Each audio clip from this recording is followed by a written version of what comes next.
तो दोस्तों आपको याद होगा कुछ महीने पहले भारत में एक खबर पर खूब हल्ला कटा था। यहाँ तक कि भारत के अंदर तो कुछ लोग इस खबर पर खुश भी हो रहे थे। दरअसल खबर ये थी कि रूस ने भारत से रिक्वेस्ट की कि रूस का कहना था कि आप हमसे जो भी एसेट्स खरीदते हो, जो भी तेल खरीदते हो, जो भी हथियार खरीदते हो, उनकी पेमेंट अब हम भारतीय रुपए में नहीं लेंगे। हम इसकी पेमेंट चीन की मुद्रा युआन में लेंगे। अब इसकी खबर जैसे ही आई भारत में खूब बवाल काटा गया। लोगों का कहना था कि यार भारत सरकार तो कह रही है कि हम अर्थव्यवस्था को मजबूत कर रहे हैं, अपने रुपए को बढ़ावा दे रहे हैं, लेकिन यहाँ पर तो भारत का एक मित्र देश भारत से उसकी करेंसी नहीं ले रहा है। वो तो रुपए को कूड़ेदान में डाल रहे हैं, लेने को भी तैयार नहीं है। इन्होंने तो रुपए की और भी ज्यादा बदतर हालत करवा दी है। और बहुत से लोगों का कहना ये भी था कि रुपए के साथ डॉलर वाला काम नहीं किया जा सकता है। डॉलर एक अलग करेंसी है और चीन की जो युआन है वो भारत की करेंसी से बहुत मजबूत है। इसका मुकाबला भारतीय रुपया कहाँ ही कर पाएगा। लेकिन आज जो हुआ है उसने इन सारे लोगों का जो खुशियां मना रहे थे, जो मजे ले रहे थे, उन सबके मुंह पर एक ताला जड़ दिया है। दरअसल हुआ कुछ ऐसा है कि जिस रूस ने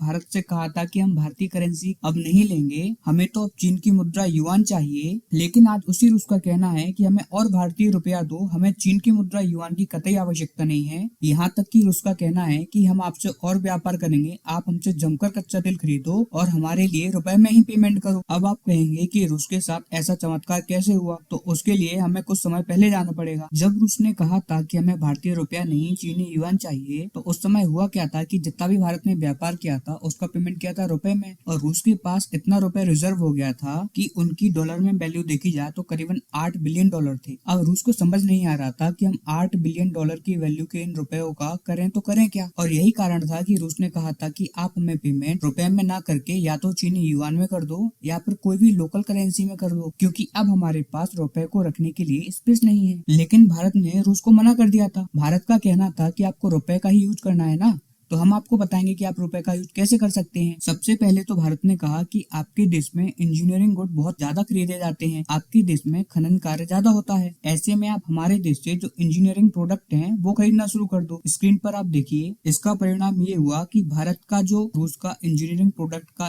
एक्सपोर्ट था वो बहुत तेजी से बढ़ने लगा, क्योंकि रूस भारतीय रुपए का उपयोग करके भारत से इंजीनियरिंग मशीनें खरीदने लगा। और दूसरा काम ये कि भारत में सरकार के अलग अलग डेवलपमेंट के प्रोजेक्ट चल रहे हैं और इसके अलावा अलग अलग कंपनियां हमारी तेजी से ग्रोथ कर रही हैं। भारत ने रूस से कहा कि आप इन कंपनियों में इन्वेस्टमेंट करना शुरू कर दो। इससे आपको दो फायदे होंगे। एक तो आने वाले टाइम में जब युद्ध खत्म हो जाएगा और आप पर लगे हुए सैंक्शंस हट जाएंगे, तब तक इन कंपनियों की वैल्यू कई गुना हो चुकी होगी, यानी कि आपका पैसा कई गुना बढ़ चुका होगा। इसके बाद आप इन एसेट्स को बेचकर कई गुना मुनाफा कमाना। भारत के द्वारा जो रूस को ये दो सोल्यूशन बताए गए, ये इतने कारगर हुए कि आप स्क्रीन पर देखिए, रूस के पास इस टाइम पर भारतीय रुपए की एक चवन्नी नहीं बची है। और इनका कहना तो यहाँ तक है कि आपने जो हमको ये तरीका बताया है, इसके द्वारा हमारी कई सारी प्रॉब्लम सॉल्व हो गई हैं। और जो हमें पश्चिमी देशों से इंजीनियरिंग गुड्स मंगाने पड़ते थे, जो भी इंजीनियरिंग इक्विपमेंट्स मंगाने पड़ते थे, वो सारी मशीनें हम स्मगलिंग के थ्रू मंगाते थे। लेकिन आपके जरिए ये मशीन हमें सस्ती पड़ती है। इसके अलावा इसमें कोई भी ब्लैक मार्केटिंग का काम नहीं होता है, सारा काम एक नंबर में होता है और मशीनों की डिलीवरी भी जल्दी हो जाती है और हमारी सारी की सारी प्रॉब्लम्स भी सॉल्व हो जाती हैं। और दूसरी बड़ी बात यह है कि भारत का और रूस का व्यापार भी बहुत तेजी से बढ़ रहा है। और इतना ही नहीं, जिन भारतीय कंपनियों में हमने इन्वेस्ट किया है, हमारा इन्वेस्टमेंट भी बहुत तेजी से बढ़ रहा है, यानी कि हमारा फ्यूचर भी सिक्योर है। इसके अलावा इससे भारत को भी फायदा है। पहला तो ये कि हम हमारे इंजीनियरिंग गुड्स, जो हमारे इंजीनियरिंग इक्विपमेंट्स हैं, उनको बेचकर एक मोटा मुनाफा तो कमा ही रहे हैं और हमारे रूस को एक्सपोर्ट भी बढ़ रहे हैं। इसके अलावा भारतीय रुपए की वैल्यू भी बढ़ रही है, क्योंकि जब दुनिया की कोई भी करेंसी को मजबूत करना है तो उसका एक ही फॉर्मूला होता है, आपको आपकी करेंसी का सर्कुलेशन बढ़ाना होगा, यानी कि मार्केट में उसकी रफ्तार बढ़ा दो, जिससे कि आपकी देशी करेंसी की मांग होगी। और जैसे ही आपकी करेंसी की मांग होगी मार्केट में, तो आपकी करेंसी की वैल्यू ऑटोमेटिक बढ़ जाएगी। और भारत की करेंसी का यूज बढ़ा है, इसी का परिणाम है कि हाल ही में IMF की एक रिपोर्ट आई है। इसमें IMF ने बताया है कि भारत का रुपया एशिया की मोस्ट स्टेबल करेंसी मानी गई है लास्ट 12 महीने में, यानी कि रूस की एक डिमांड को पूरा ना करके हमने रूस से प्रॉब्लम सॉल्व की, अपनी करेंसी को मजबूत किया, अपनी करेंसी का सर्कुलेशन बढ़ाया और इसी के साथ जो आलोचक थे उन सबके मुंह पर तमाचा भी जड़ दिया। तो खैर आज के लिए इतना ही, मिलते हैं अगली वीडियो में। तब तक आप हमारे चैनल को सब्सक्राइब कीजिए और वीडियो को लाइक करना ना भूलें। Thank you.